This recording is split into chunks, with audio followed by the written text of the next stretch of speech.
নিজ সন্তানদের মতো করে বড় করা আদরের বিড়াল ও বিড়ালছানাটি ভয়ঙ্কর নির্যাতনের শিকার হয় একটি আন্তর্জাতিক চক্রের দ্বারা।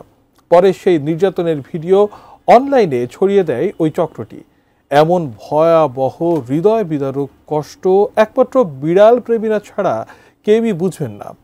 এমনই একটি আন্তর্জাতিক চক্রের সাথে যুক্তরাজ্যের নাগরিকদের সম্পৃক্ততার প্রমাণ পেয়েছে বিবিসি। বিস্তারিত জানাচ্ছেন মাহাশরূপা টুবন।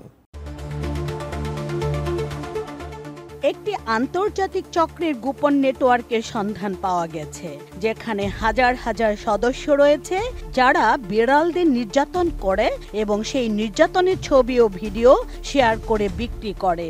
এমনকি কখনো কখনো নিজেরাই এইসব ছবি ও ভিডিও তৈরি করে থাকে। এই অনুসন্ধান এমন এক সময় সামনে এলো যখন উত্তর পশ্চিম লন্ডনের রুইসলিপে দুটি বিড়াল ছানাকে কেটে ঝুলিয়ে রাখার অভিযোগে দুই কিশোর কিশোরী আদালতে দোষ স্বীকার করেছে।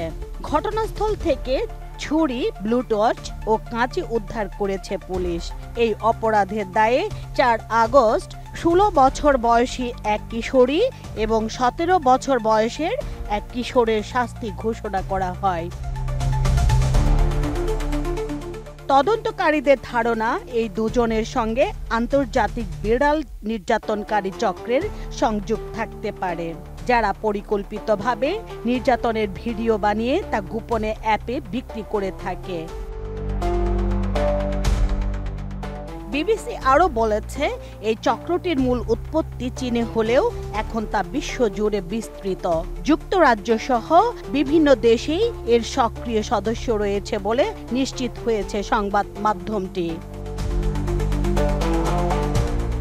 প্রাণী অধিকার সংরক্ষণ ফিলাইন গার্ডিয়ানস জানায়, 2023 সালের মে থেকে 2024 সালের মে পর্যন্ত প্রায় প্রতি 14 ঘন্টায় একটি করে বিড়াল নির্যাতনের ভিডিও অনলাইনে প্রকাশ পেয়েছে। সংগঠনটি চলতি বছরে এমন 24টি সক্রিয় গ্রুপের সন্ধান পেয়েছে, যার মধ্যে একটি গ্রুপের সদস্য সংখ্যা 1000 ছাড়িয়েছে। সবচেয়ে সক্রিয় নির্যাতনকারী একাই 200টির বেশি বিড়াল নির্যাতন ও হত্যা করে ভিডিও আপলোড করেছে বলে দাবি করেছে সংগঠনটি। নোভা এলইডি টিভি, ঝকঝকে ছবি, নিখুঁত শব্দ, 5 বছরের ওয়ারেন্টি। নোভা মানি, সঠিক মান, নিশ্চিত সেবা। বিবিসি যেসব গ্রুপ পর্যবেক্ষণ করেছে সেগুলোর কথোপকথনে যুক্তরাজ্যের অবস্থান শনাক্ত করা অ্যাকাউন্ট পাওয়া গেছে, যারা বিড়াল কিনে কিংবা দত্তক নিয়ে নির্যাতনের পরিকল্পনা করছিল। একটি চ্যাটে এক সদস্য RSPCA-তে বিড়াল দত্তকের আবেদনপত্র শেয়ার করে।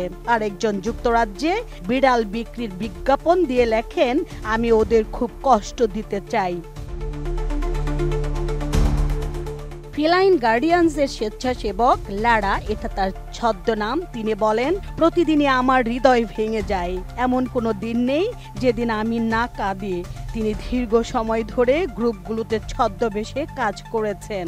তার অভিজ্ঞতায় নির্যাতনকারীদের নিষ্ঠুরতার কোনো সীমা নেই। বিবিসির দেখা ভিডিওগুলো এতটাই ভয়াবহ যে সেগুলো প্রকাশ উপযোগী নয়। এসব ভিডিওতে দেখা যায় বিড়ালকে পানিতে ডুবিয়ে মারা হচ্ছে, বৈদ্যুতিক শক দেওয়া হচ্ছে।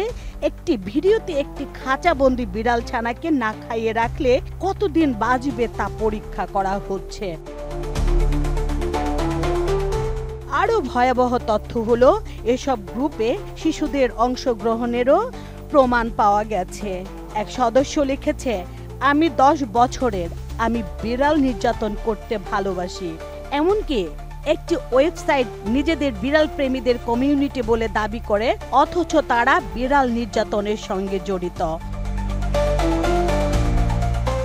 ফিলাইন গার্ডিয়ানস এরই মধ্যে লন্ডনে চীনা দূতাবাসের সামনে বিক্ষোভ করেছে। চীনে এই ধরনের নির্যাতন ঠেকাতে কার্যকর কোনো আইন নেই, ফলে অপরাধীরা আইনের ভয় ছাড়াই এমন নির্মম কর্মকাণ্ড চালিয়ে যাচ্ছেন।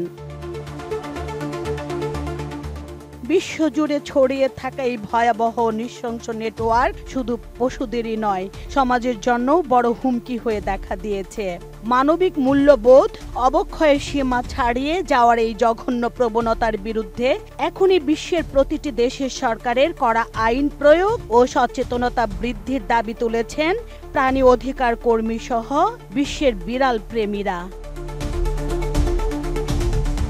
মাহাশ্রুপা টুবন, ATN নিউজ।